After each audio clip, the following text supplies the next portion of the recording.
আন্ডারপাসে কোমর জল, স্কুল বন্ধ, রেল কর্তৃপক্ষের ভূমিকা নিয়ে ক্ষোভ গ্রামবাসীদের। জেলার ভাতারের বেলেন্ডা গ্রামে রেল আন্ডারপাসে জমেছে কোমর সমান জল, যার ফলে কার্যত বিচ্ছিন্ন হয়ে পড়েছে গোটা এলাকা।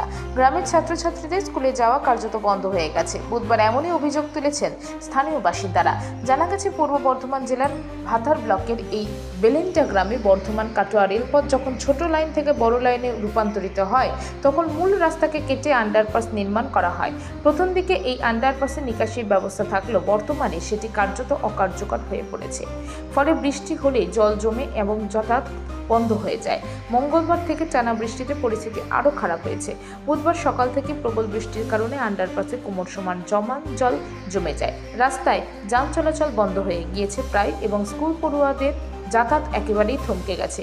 এই পরিস্থিতিতে দ্রুত আন্ডারপাস সংস্থার ও নিকাশি সংস্থা মেটানোর দাবি জানিয়েছেন গ্রামবাসীরা। স্থানীয় বাসিন্দা শেখ চাঁদ, শেখ আরিফ, শেখ বাবলু এবং পঞ্চায়েত সদস্য শেখ শাহাদ আলীর ব্যঙ্গ করে বলেন, কেন্দ্রীয় সরকার বলছে অমৃত ভারত রেল পরিষেবা দেবে, অথচ একটা গ্রামের নিকাশির সমস্যা ঠিক করতে পারছে না।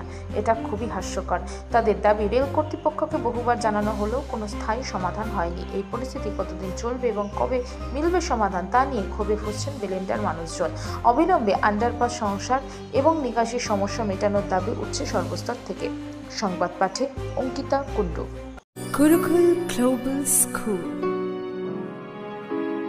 state-of-the-art infrastructures and schooling for students.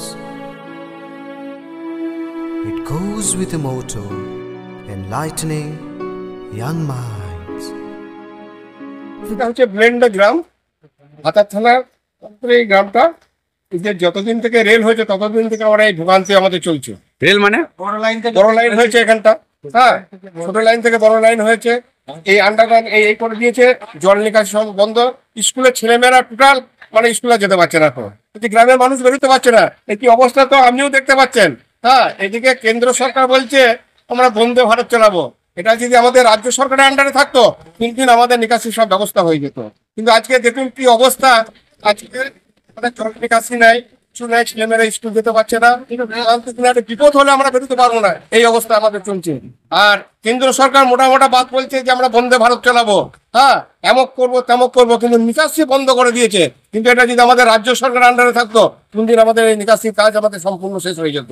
আমরা খুব কষ্টতে আছি। কি চাইছেন? আমরা চাইছি যথারীতি, আমরা রেলকে জানিয়েছি, দরখাস্ত করেছি, যত তাড়াতাড়ি এই ড্রেনটা নিকাশি করে দিক, তাহলে জলটা মরে যাবে। তাহলে গ্রামের ছেলেমেয়েরা বা বাজবে স্কুল যেতে পারছে না।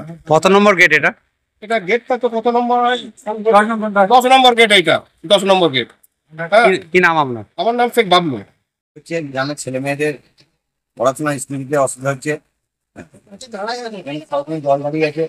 এটা কেন্দ্রের কাজ, ড্রেনটা বন্ধ হয়ে গেছে, ড্রেনটা পরিষ্কার করার ব্যবস্থা করা হয়। এটা কি গ্রামের মেন রাস্তা? গ্রামের মেন রাস্তা।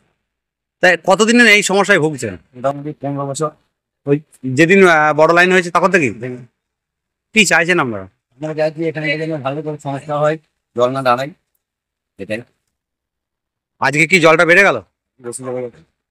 কি নাম আপনার? আমার নাম শেখ আরিফ।